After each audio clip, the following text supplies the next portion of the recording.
Hoy es sábado 25 de octubre del año 2025. Vamos a dar inicio a la reunión de esta tarde. Vamos a empezar con la oración de inicio.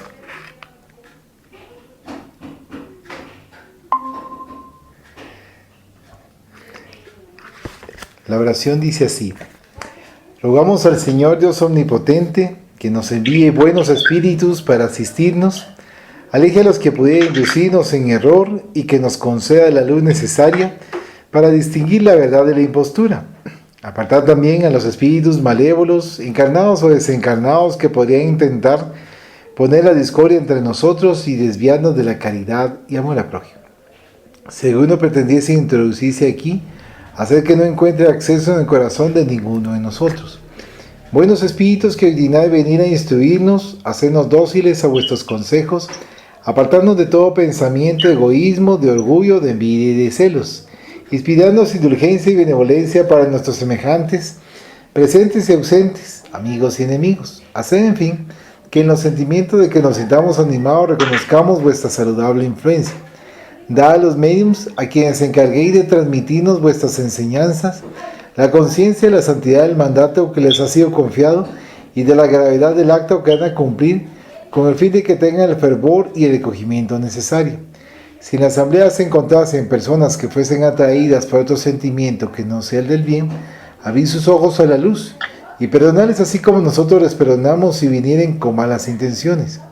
Rogamos especialmente al Espíritu de Genaro Valladolid, nuestro guía espiritual, que nos asista y vele sobre nosotros. Que así sea.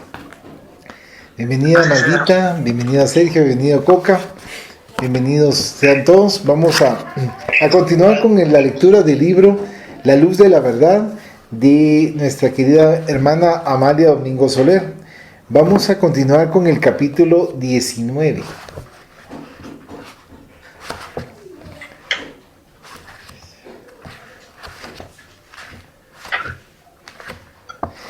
En la página en físico está en la 99, página 99. ¿Y en virtual, Coca, qué página es?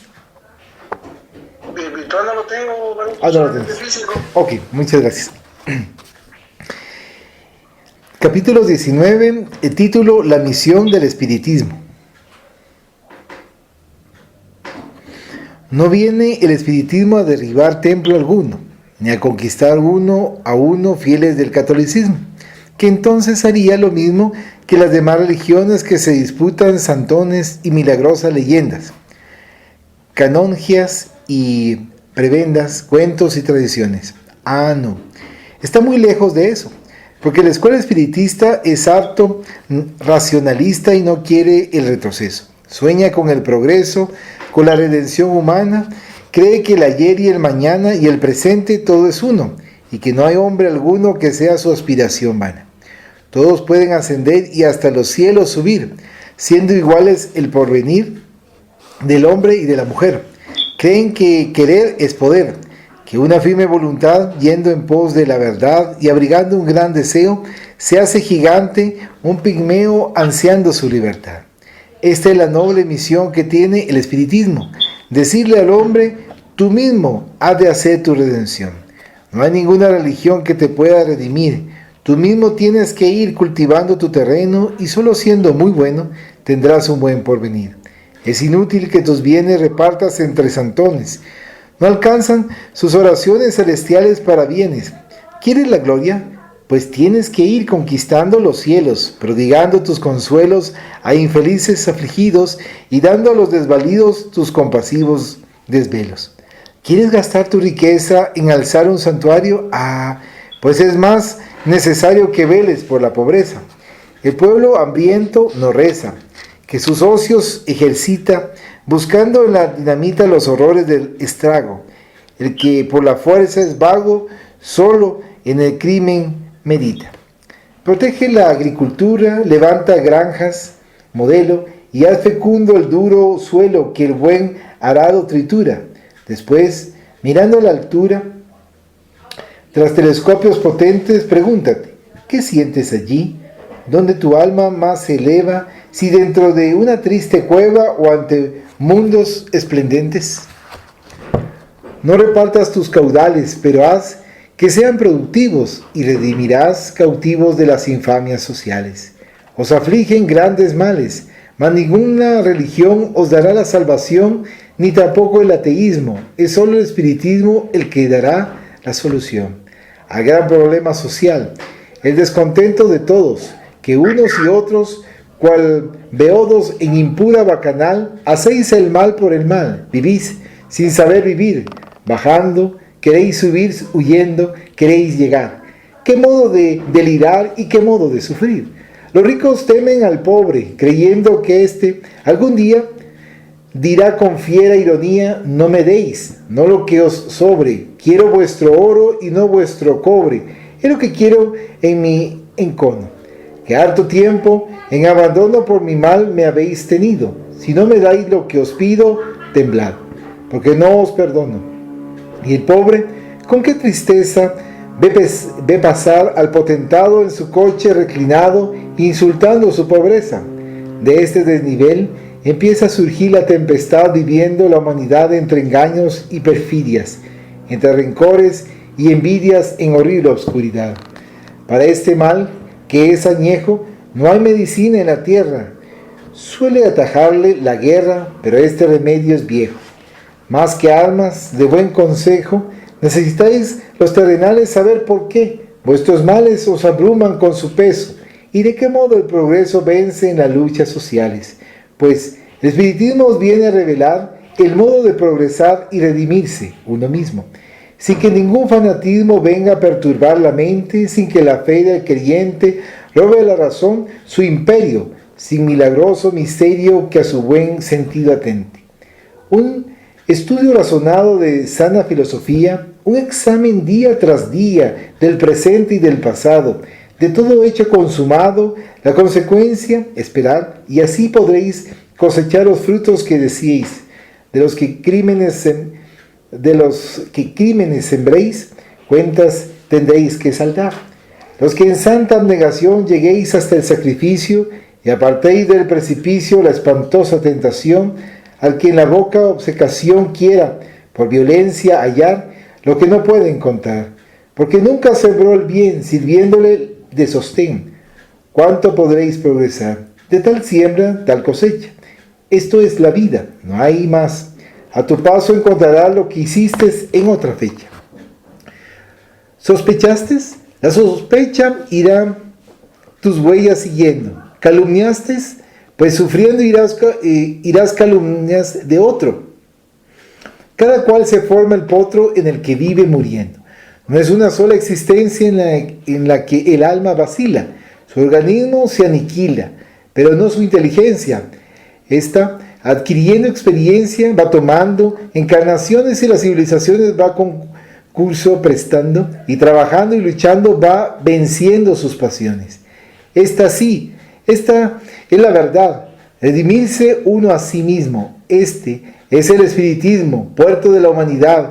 Esta es la hermosa igualdad en la cual todos soñaron, pero todos deliraron, porque en sus sueños no vieron que jamás iguales fueron los que por vivir lucharon.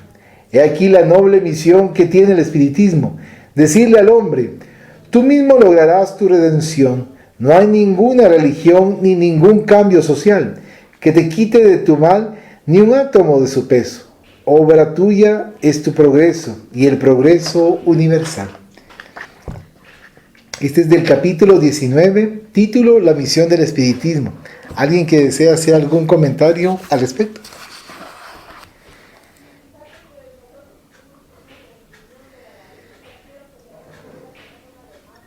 Qué belleza lo que nos da, pero creo que se escucha como reverberación allá.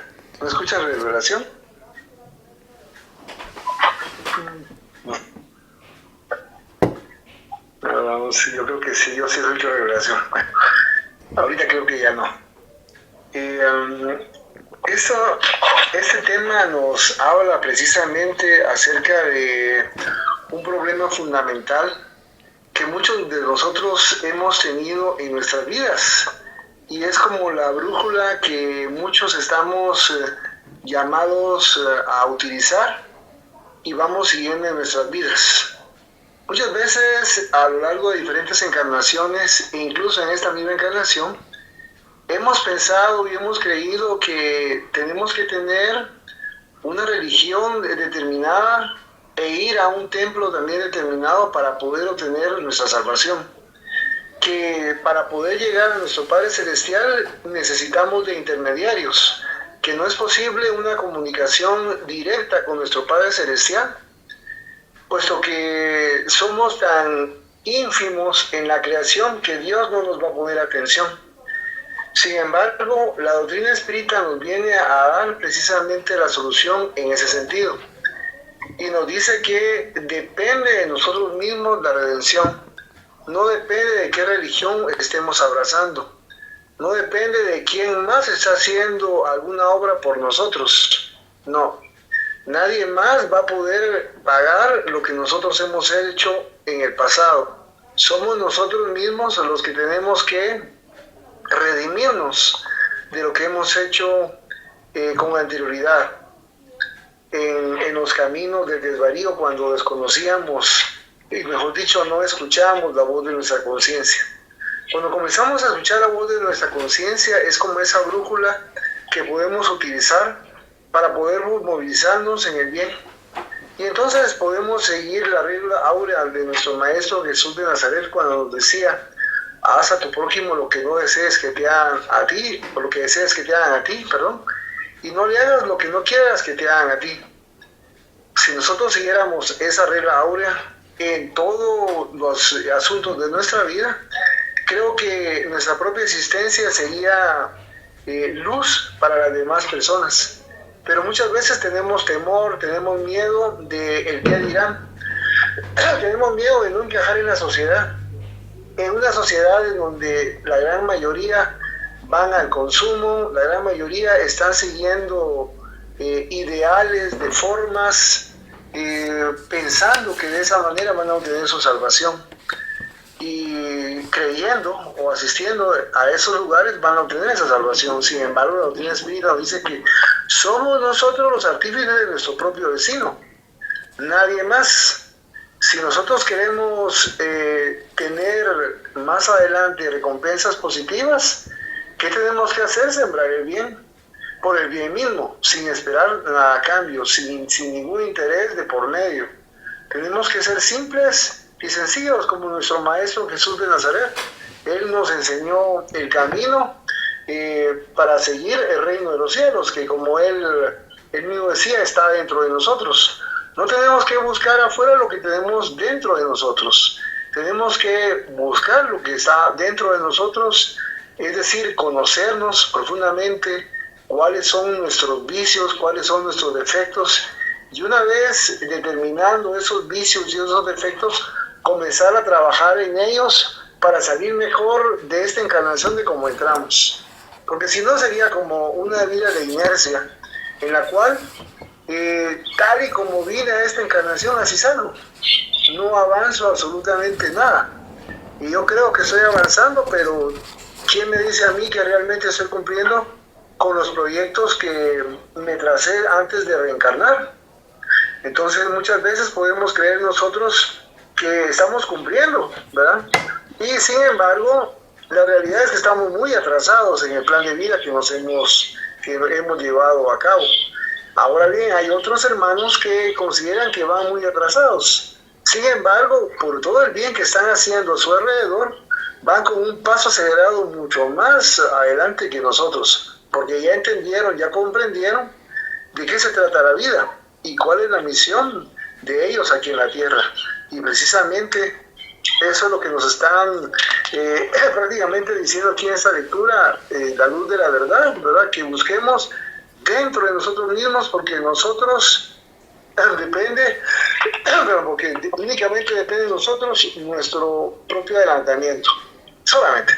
Muchas gracias, Coca. Sergio, ¿quiere hacer un comentario?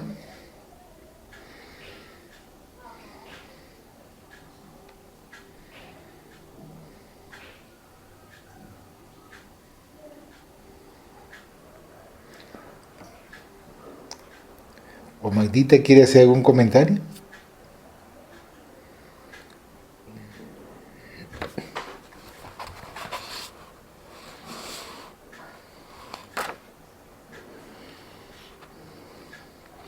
Es interesante. ¿Ustedes algún comentario?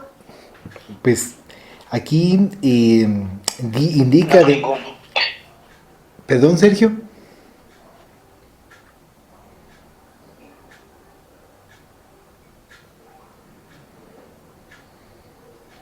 Todo está claro. ¿Me escuchan? Sí, Magdita, muchas gracias. ¿Me escuchan? Sí, Magdita. Ah, bueno. Sí, Magdita. Que todo está claro. Ah, excelente. Bien, sí hay repetición. Alguien tiene el micrófono abierto.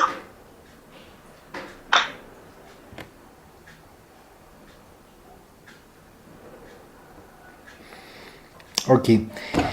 También como habíamos leído en el capítulo 19, ahora vamos a continuar con el capítulo 20. Dice el título, que es de la página 102 en físico, en un lecho de flores. Cada uno tiene su monomanía, y la mía, indudablemente, es la de las flores. Todas me parecen bellas y encantadoras, causándome mayor ilusión los árboles frutales cuando están floridos que cuando se inclinan sus ramas al peso del fruto. Mis árboles favoritos son los almendros, que son los primeros en florecer, y siempre han cautivado de tal modo mi atención que nunca olvidaré un centenar de almendros que vi en Tarrasa, cubiertas sus ramas de blancas florecillas. Al año siguiente volví al mismo lugar, y al ver que todos los almendros habían desaparecido, sentí un dolor tan agudo en el corazón, como si en aquel punto pensara hallar un ser querido, y éste hubiera hecho un viaje a la eternidad. Tuve que hacer un gran esfuerzo para no llorar amargamente. Todo el año había soñado con aquel oasis, y al encontrar un desierto en vez de un bosque florido, qué pena tan grande experimenté.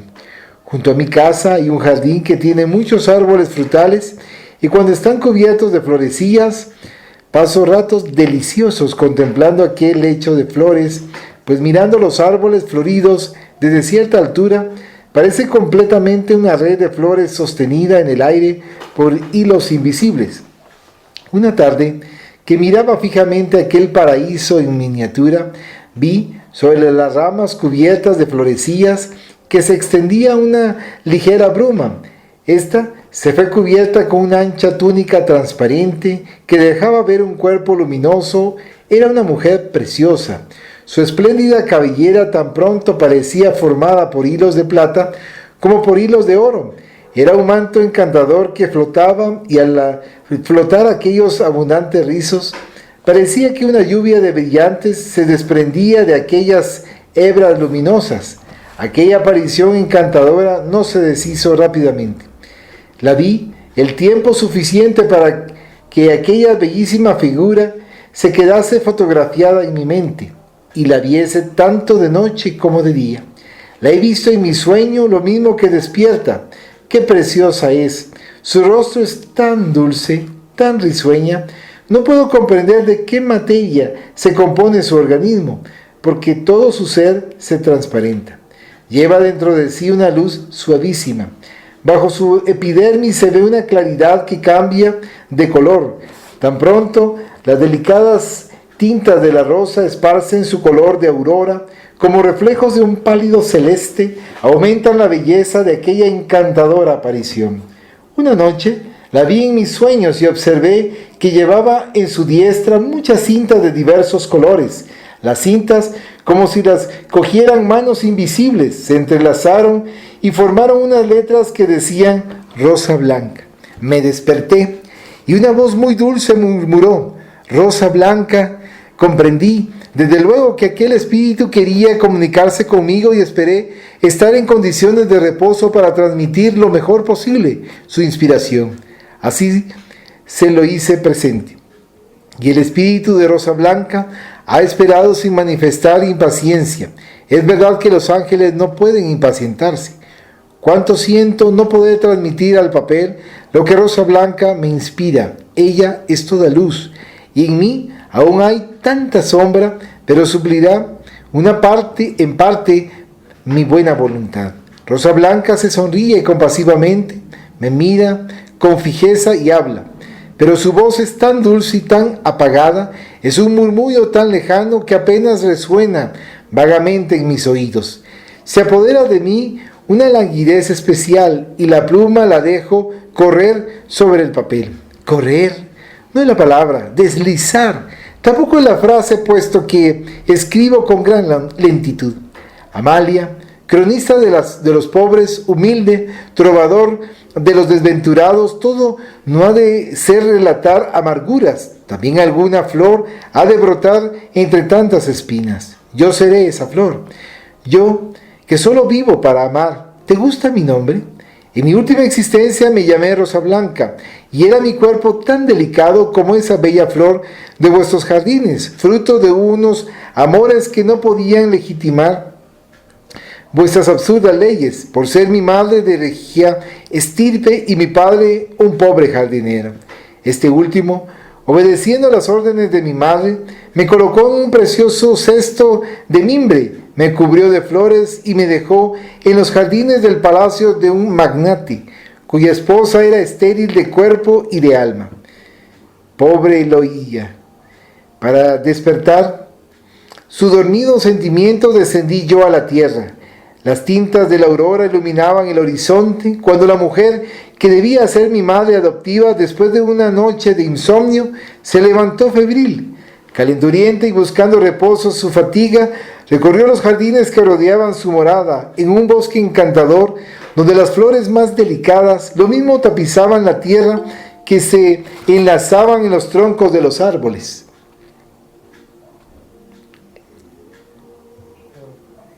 Permítame una pausa.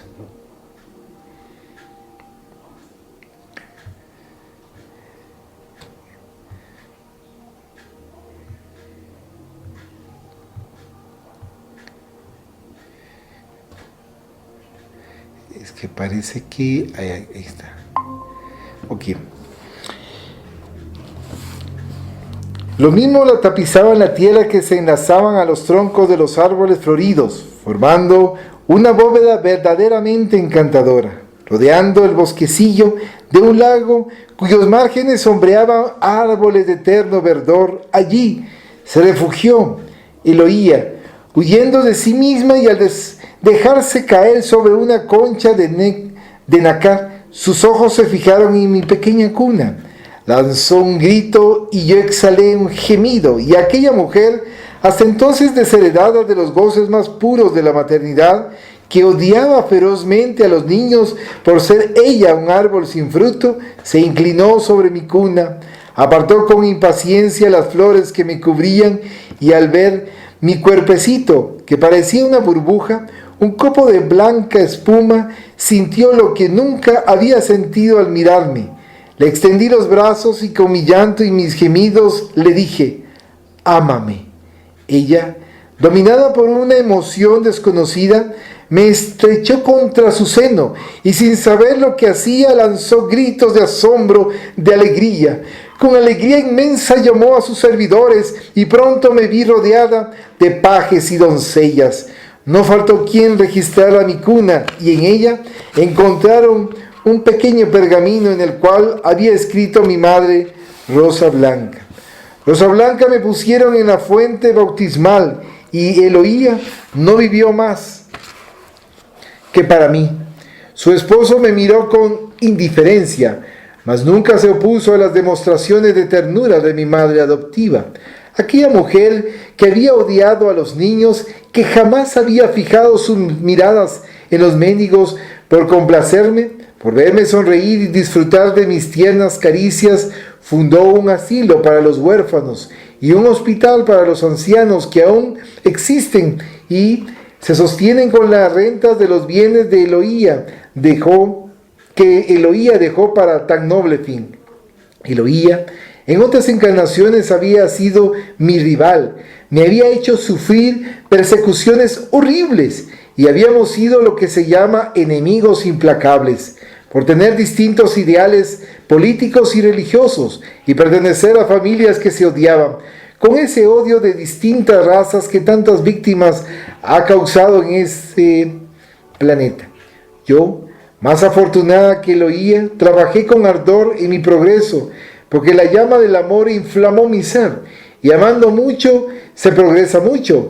Por eso, al ver a mi antiguo enemigo con la envoltura de la mujer estéril, que en aquella época era una deshonra y motivo más que suficiente para ser arrojada del tálamo nupcial, al verla tan desgraciada, tan egoísta, tan inclinada al mal, dije: Dios mío, quiero ir a la tierra para comenzar una obra buena, para despertar el sentimiento en un ser que no ha sabido más que odiar.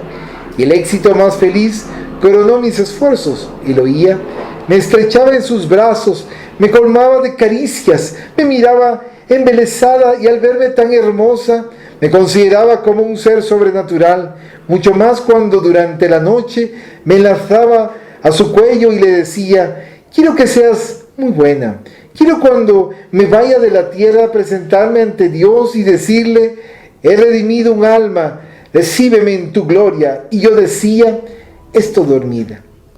Llegué a cumplir 15 años. Mi hermosura era el asombro de cuantos me rodeaban. Eloía, cada día que pasaba aumentaba su cariño hacia mí. El amor de la tierra me ofreció sus homenajes. Todos me decían que era muy hermosa, hermosísima.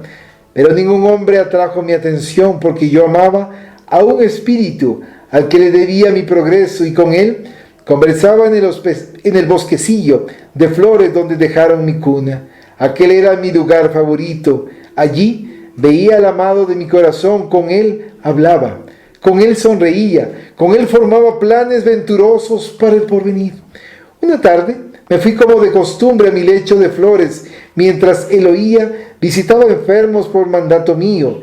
Me dominó el sueño precursor de la llegada de mi amado espíritu, el que me dijo, envolviéndome con su manto de luz: se acabó tu destierro, porque has redimido un alma que necesita perderse para purificarse por medio del dolor.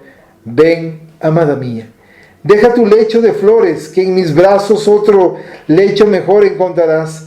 Deja en el lugar donde te apareciste una hermosa envoltura. Sobre ella llorará Eloía, y su llanto será el bautismo divino que la santificará. Ven, rosa blanca, deja tus pétalos en la tierra, y con tu esencia embalsamarás el infinito. Al oír tan dulces palabras sentí un placer inmenso, pero un placer mezclado de dolor, porque el sufrimiento que mi separación iba a causar a Eloía turbaba mi dicha celestial. Mas mi trabajo estaba terminado. Ni un segundo más podía permanecer en la tierra, y sin agonía, sin fatiga, sin sufrimiento alguno, me separé de mi envoltura, que la dejé en un lecho de flores. Mi cuerpo no tuvo la menor alteración, en mi rostro se dibujó la más dulce sonrisa.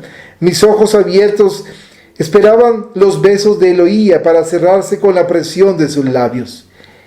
Esta llegó gozosa para contarme lo bien que había empleado el tiempo. Creyó al pronto que el sueño me había rendido al ver que no salía a su encuentro. Me quiso despertar con sus caricias como de costumbre, y al convencerse de que mi sueño era eterno, su dolor no tuvo límites, y hubiera buscado en la muerte el consuelo a su inmensa pena, si mi espíritu no hubiese velado por ella, si durante la noche no le hubiese dado instrucciones y consejos para hacer menos dolorosa su triste existencia.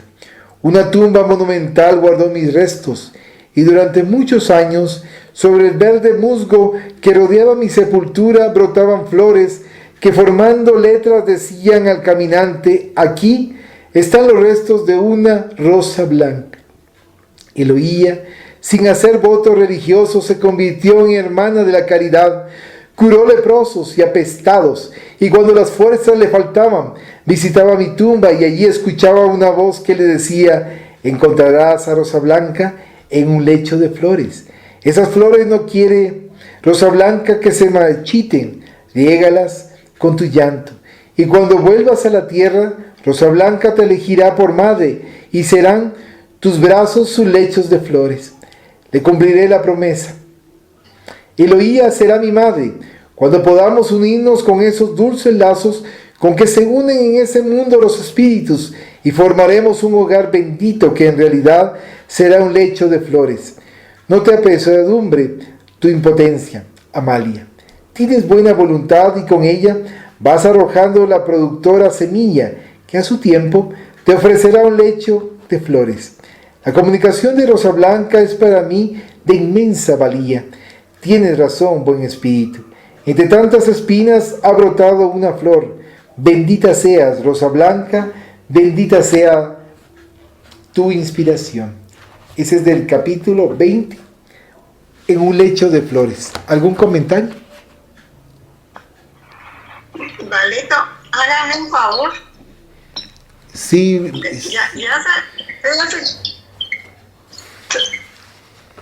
Dígame, Magdita. Sí, es que estoy oyendo rebote. Sí. Ya. Solo hágame un favor.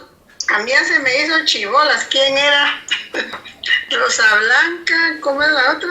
Eloía y Amalia. Se me confundió todo. ¿Me puede explicar, por favor? Rosa Blanca es un espíritu que se presentó con Amalia y le dan a conocer que Eloía fue su madre adoptiva, porque habían abandonado a Rosa Blanca, porque su madre biológica y su padre, su madre una aristócrata, su padre un jardinero. Entonces la llevaron a un lugar donde Eloía era amargada, se sentía muy mal porque no podía dar a luz. Y en su momento, en un jardín, pudo encontrar a Rosa Blanca, en donde encontraron que estaba cubierta de florecillas y con el nombre de Rosa Blanca. Entonces, posteriormente, cuando la bautizaron con ese nombre.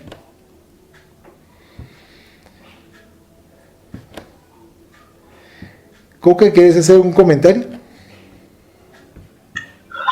Gracias, Belachi. Estaba meditando acerca de esta lectura y precisamente de lo hermoso y además de lo importante que tiene que ser para nosotros el no guardar resentimiento ni odio con ninguna persona, ¿verdad? No estar resentido con nadie, no odiar a nadie, no perseguir a nadie, porque veamos aquí en este caso también que nos estábamos contemplando, decía que había sido objeto de horribles persecuciones, o sea, eran enemigos. Estos dos espíritus eran enemigos en el pasado, no se podían ni ver. Pero con el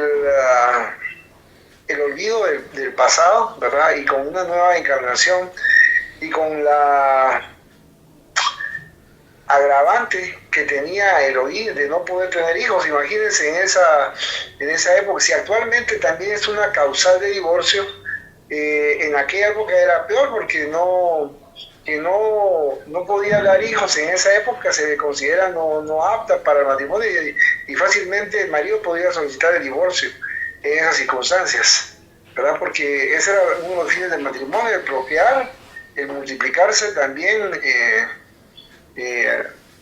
como familia. Entonces vemos que uno de esos, si bien es cierto, los dos espíritus eran enemigos, uno de ellos logró estar avanzando y progresando y entendiendo cuál era su rol en la vida, y poco a poco, a través del esfuerzo propio que realizó en su propia vida, entendió que tenía que desviarse y ya no continuar en ese camino de resentimiento y de odio hacia sus hermanos. Y entonces precisamente por eso, ya cuando se había producido en ella, por cierto, un nombre muy bonito que no lo había escuchado antes, Rosa Blanca, se había producido esa transformación en ella, no dudó en acudir a reencarnarse y al saber que iban a ser rechazados porque iban a ser como hija de una aristócrata y un pobre jardinero, que no era bien visto en la sociedad de ese entonces lo iban a dar, prácticamente lo iban a regalar. Y ya se había sugerido, ya habían sugerido en plan espiritual con quién iban a entregar a esa bebé. Y efectivamente vemos ser poco evolucionado que odiaba a los niños, un ser que, no, que vivía una vida infeliz y desgraciada. Pero cuando tuvo contacto con este bebé, como lo dice la lectura, o con esta bebé, entonces se modificó y prácticamente comenzó a tener dentro de sí sentimientos maternos. Y tan es así que se produjo una transformación tal que comenzó a sentirse feliz, a sentirse amada por esa bebé, y comenzó a raíz de esa transformación también a amar a sus semejantes. Comenzó a ayudar a personas, como decía ahí, que estaban enfermas. También había instituido un asilo para huérfanos, pero un orfanato, un asilo para ancianos también, donde los estaba curando. Y después había dejado suficiente dinero, es decir, una fundación, ¿verdad?, para ese propósito, para que, aunque ella ya no estuviese encarnada, continuasen siendo asistidos estos hermanos. Entonces vemos cómo de una decisión que tomó una hermana por amor, como es Rosa Blanca, vino a transformar la vida de su enemiga, de una vida anterior, porque dio la pauta y tomó esa decisión por sí misma. Le importó poco el que dirá y dijo, no, yo voy a vivir y voy a transformar a esta enemiga de mi pasado, y la voy a llenar de caricias. Y si ella odia, yo la voy a llenar de amor. Entonces vemos también la fuerza del amor en esas circunstancias, ¿verdad? Entonces, y cómo se va complementando lo que vamos aprendiendo en la doctrina espírita, que nos dice que el odio imanta, ¿verdad?, y el amor une. Entonces vemos que se van rompiendo esas cadenas de odio a través del amor, ¿verdad?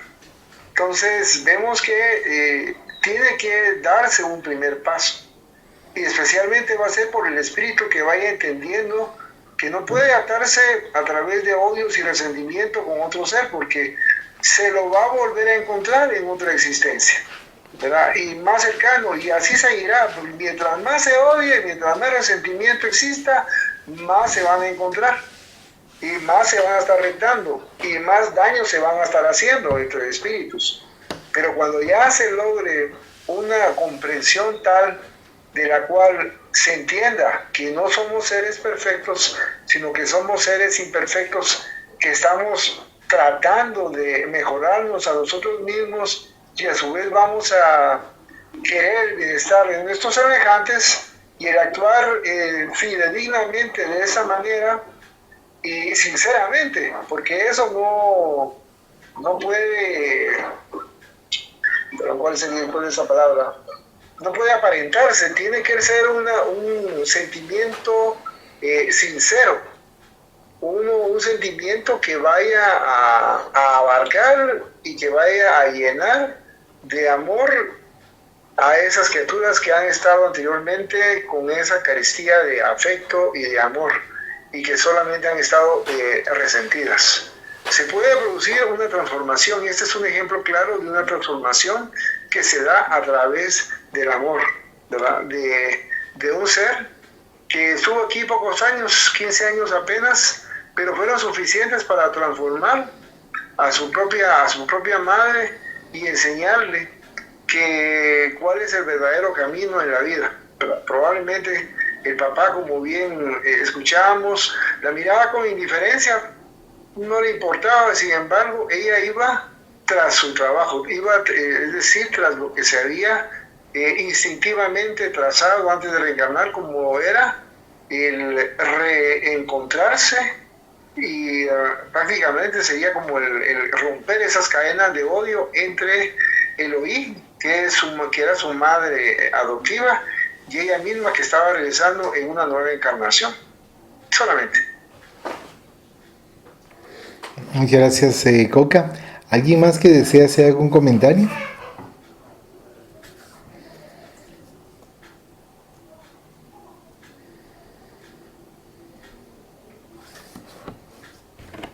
Bienvenida, Lucy.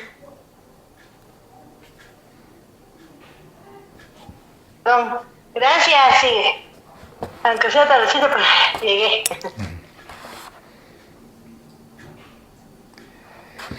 Bueno, y cabalmente como mencionaba Coca, una serie de elementos que son importantes a analizar y que posteriormente nosotros nos vamos dando cuenta cómo el amor realmente ayuda para quitar el odio, rencor, resentimientos, como bien se menciona dentro de la lectura y bien como Coca nos hizo el comentario. Entonces vamos a continuar con el capítulo 21, que es en la página 106. Su título es Trinidad.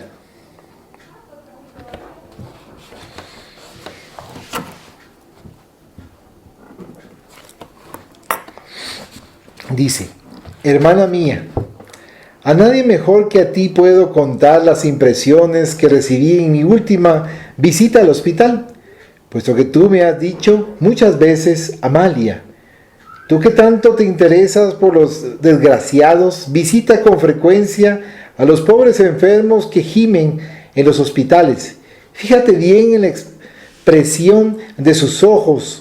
Miran de distinto modo que las demás personas. Cuando uno los mira, parece que te llaman y te dicen, acércate, que quiero contarte las penas que sufro durante la noche. Ven, no te vayas, no pases de largo, que en ninguna parte haces tanta falta como aquí.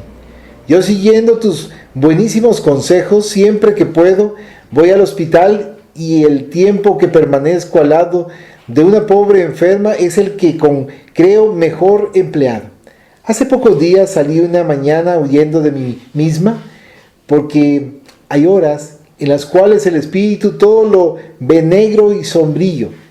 Y el espiritista, que sabe muy bien que no hay efecto sin causa, que cuando las contrariedades se suceden y se enlazan unas a otras como las cerezas, que cuando a los desvíos sigue los desengaños y la más helada ingratitud en pago de cariñosos desvelos, que cuando se mira y no se encuentra un rostro amigo, que cuando se habla y no se obtiene contestación satisfactoria, sino uno de esos movimientos de impaciencia y de fastidio, o unas cuantas palabras de amargo reproche, que cuando todo se combina para hacernos sufrir, no se sufre por casualidad, sino que se va pagando una de las muchas deudas contraídas ayer. En aquellos momentos, el espiritista no solo sufre por las agudas flechas que se clavan en su corazón, padece más aún por lo que representa aquel sufrimiento. Al menos así me sucede a mí.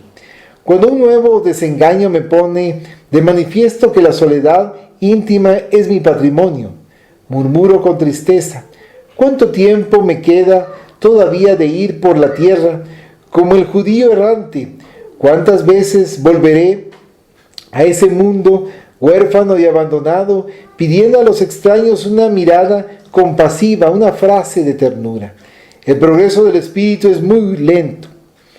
En esta existencia no he realizado ningún acto por el cual pueda esperar una gloriosa recompensa. Las espinas de hoy son tantas que su misma abundancia me indica que aún quedan muchas más, porque en la vida eterna del espíritu no hay transiciones bruscas. Las transiciones de la sombra a la luz las inventaron las religiones. Esas son las que pusieron al lado del arrepentimiento instantáneo la gloria eterna del justo, pero esa no es la realidad.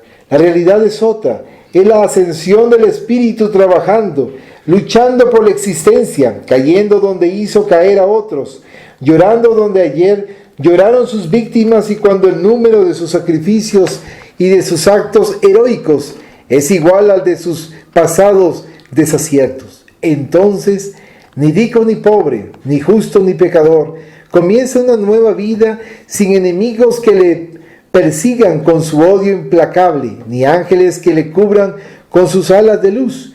Experimentado en las desgracias, fuerte para dominar, subiendo donde está el fruto del mal y la flor preciosísima del bien, entonces el espíritu es cuando asciende por la escala del progreso, llevando en su diestra la balanza en la cual pesan por igual la ternura de su sentimiento y su profunda sabiduría, Mas antes de llegar a ese estado tranquilo y sereno, cuántos siglos de lucha, cuántas caídas, cuántos esfuerzos para levantarse y cuántas imprudencias para caer 100 y 100 veces en la desgracia, en la degradación.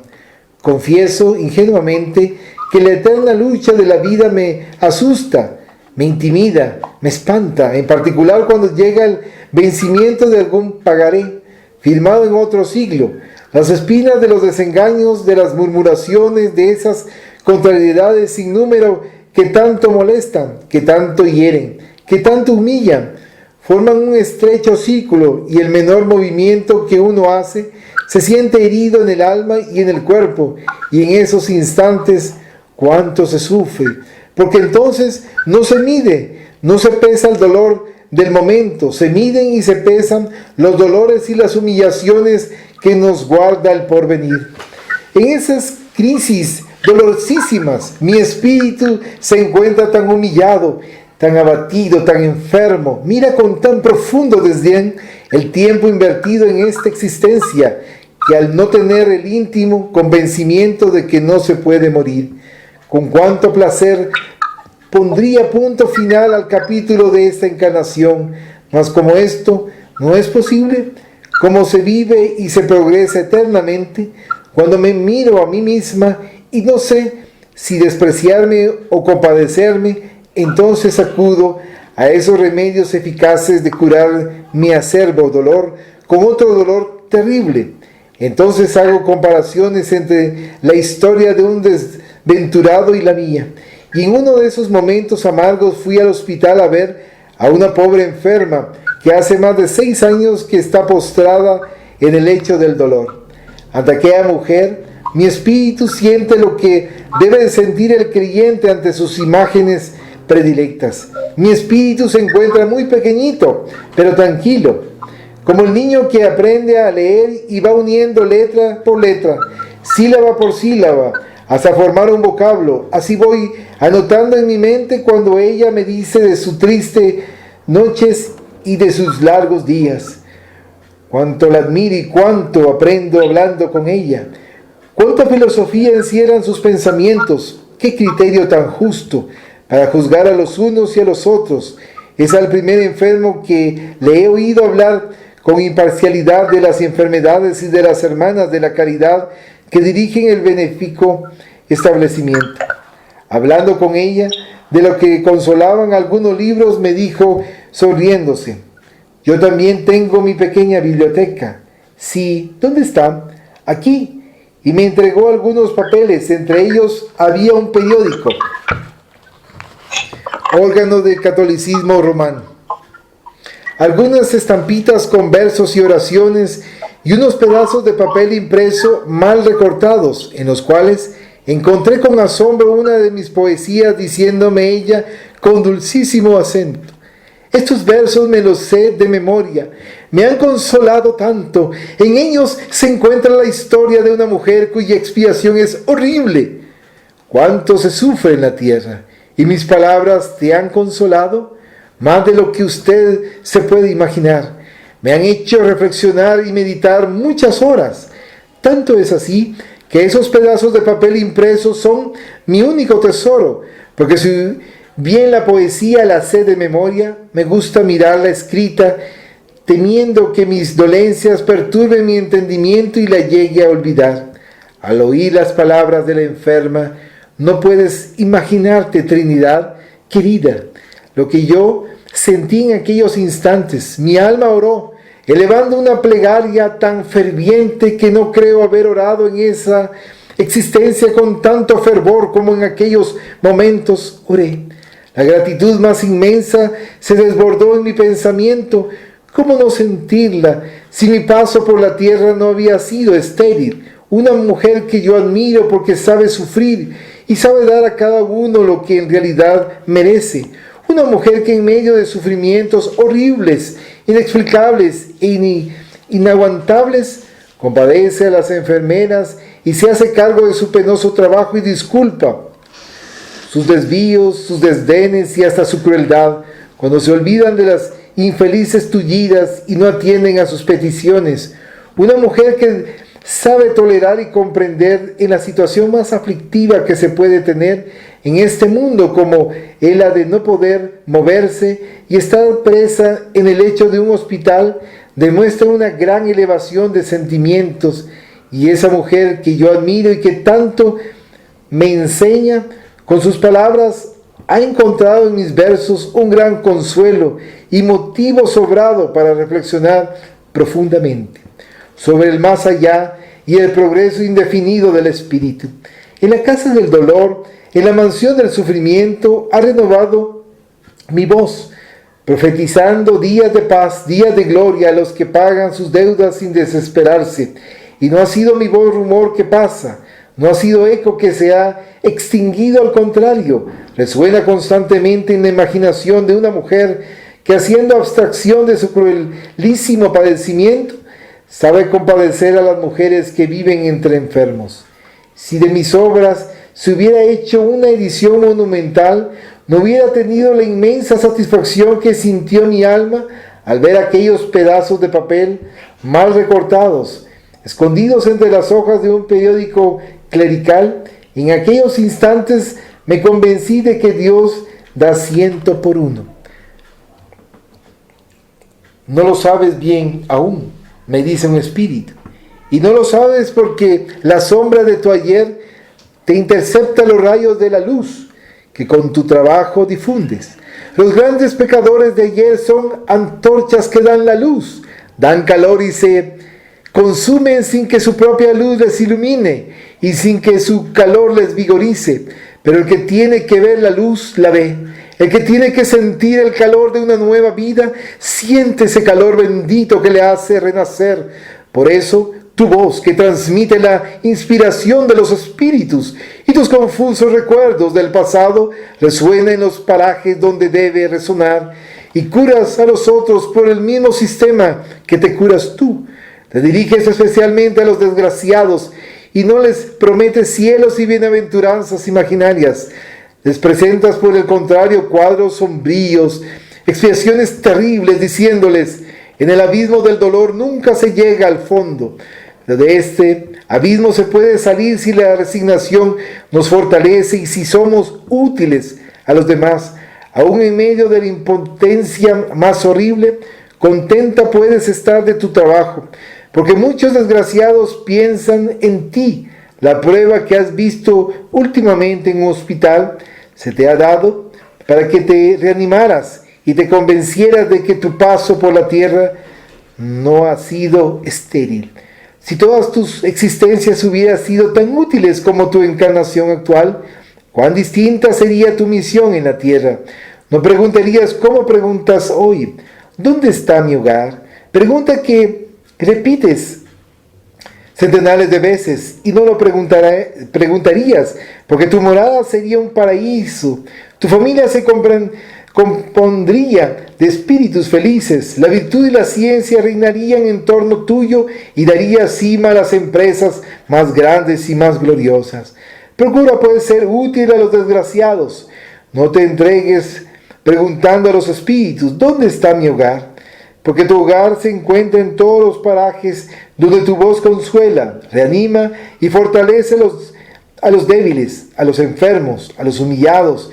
Tus libros por esta vez no los cubrirá el polvo de las bibliotecas, no los guardarán los sabios, no servirán de consulta a los académicos, pero estarán manoseados, sucios y rotos, entre las prendas usadas y remendadas de los pobres obreras, que siendo la cuna de sus hijos en un momento de descanso, abrirán un armario desvencijado y de él sacarán algunos números de tu luz, los cuales leerán con avidez, y en los presidios más de un criminal arrepentido guardará cuidadoso las humildes hojas de tu luz, y allí, donde todo es sombra, repetirán tu nombre con cariño.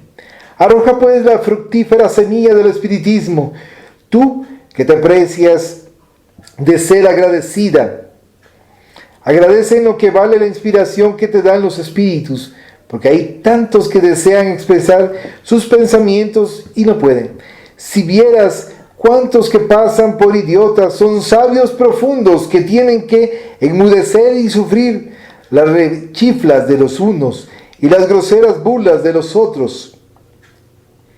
Su pensamiento es un volcán, y sus ideas, cual lava abrasadora, queman su cerebro, sin que aquel fuego, escondido de luz, no dé calor a nadie. Cuán dignos de compasión son esos desventurados. Tú, al menos en lenguaje vulgar, expresas lo que sientes. Despiertas el sentimiento en los más pequeñitos, en los más humildes. Siembras y ves florecer tu cosecha. Tu campo no lo invaden orugas destructoras. Brotan las espigas y la cizaña no les quita vigor y los anilla. Labras la tierra y ésta cede fácilmente al empuje de tu voluntad. Labrador humilde, sigue empleando tus horas en abrir el surco que ha de recibir la productora semilla del progreso. No te perturbes por las contrariedades que te rodeen. No mires al pasado ni al presente, mira al mañana, que si no retrocedes en tu camino, la impresión que recibiste en tu visita al hospital se producirá a centenares de siglos, y el que ayer vivió en la sombra, mañana vivirá en la luz. Adiós.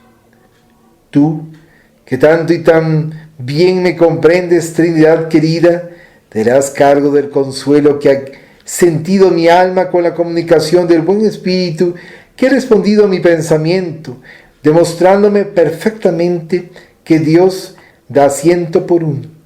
Como en esta existencia mi deseo es dar a cada uno lo que en justicia le pertenece, por eso te he dedicado este artículo, porque la inmensa satisfacción que experimenté en el hospital a ti te la debo, en gran parte porque tú fuiste la que llevaste mi luz a aquel lugar de sombras, y tú eres la que me ha dicho muchas veces: Amalia, consagra tu tiempo a visitar enfermos, en ninguna parte haces tanta falta como junto al lecho de un desgraciado que muere poco a poco, lejos de su familia.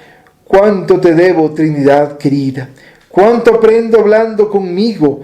Cuando mañana dejemos la tierra, estoy bien convencida de que al verte en el espacio me deslumbrará la irradiación de tu espíritu, pero te adivinaré en medio de aquel foco luminoso. Veré tu figura despojada de su humilde traje, envuelta en cambio por blanquísimo ropaje, y te diré: alma buena, aconséjame en el espacio como me aconsejabas en la tierra, que a tus buenísimos consejos debo el vislumbrar de la dicha suprema. Alma buena, cuando estés en el espacio, acuérdate de mí. Este es el capítulo 21 a Trinidad. ¿Algún comentario, queridos hermanos? ¿Querías hacer un comentario? ¿Va a hacer un comentario, Pepe? Es posible que tal vez no se acuerden, pero al principio se había mencionado en la lectura la situación donde estaba murmurando por el sufrimiento, que decía que cuándo va a terminar este sufrimiento. Entonces aquí nos estaba dando un ejemplo de la situación de la lucha que se tiene que estar librando en este plano de expiación y de prueba, y también que esta entidad se estaba quejando y no se le censuró ni se le dio a entender en algún momento que estuviera perdiendo la prueba por esa razón, solamente. Muchas gracias. ¿Alguien más que desea algún comentario?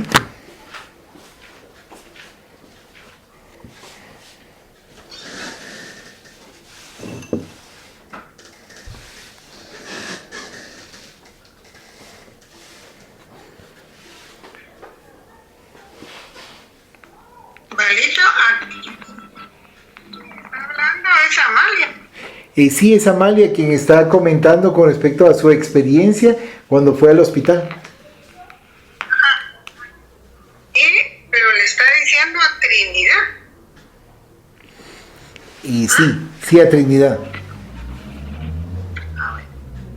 Sí, es que como habla de que saber cuándo fue esto, porque aquí está hablando de que cuando ya no esté aquí, pues le digo, saber cómo es esta narración, ¿verdad?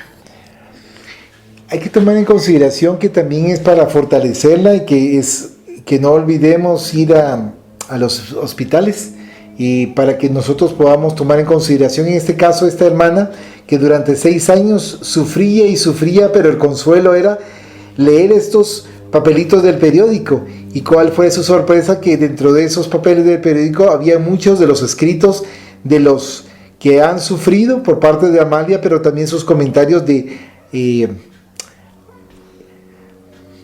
asimilar el conocimiento, de comprender que después de la tormenta viene la calma, dentro de todo.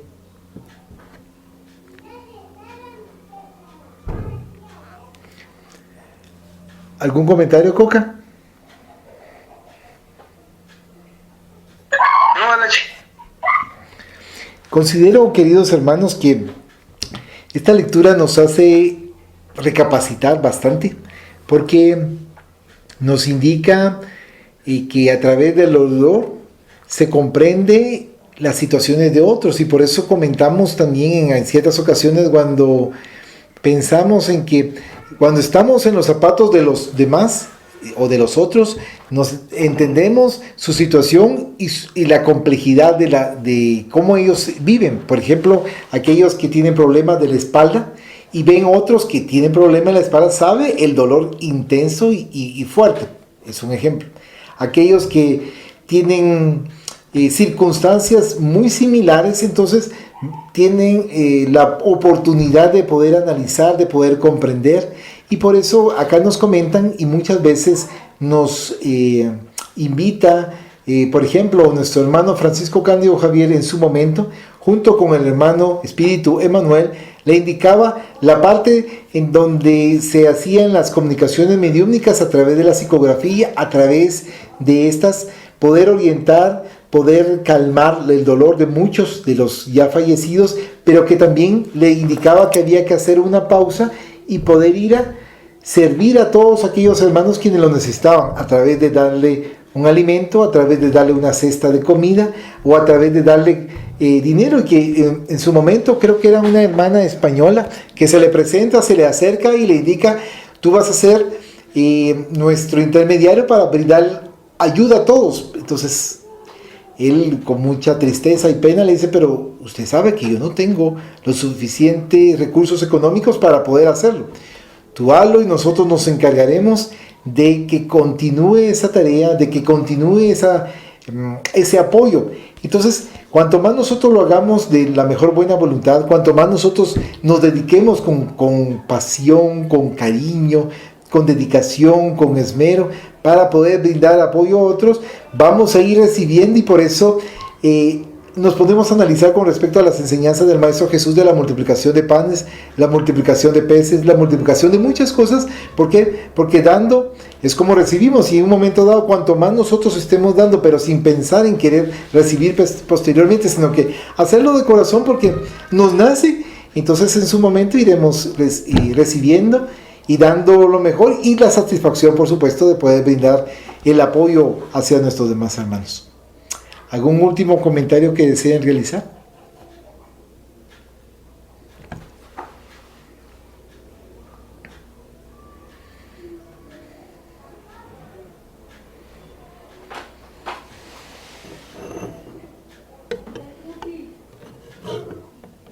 Es que hay mucha lectura, Valito.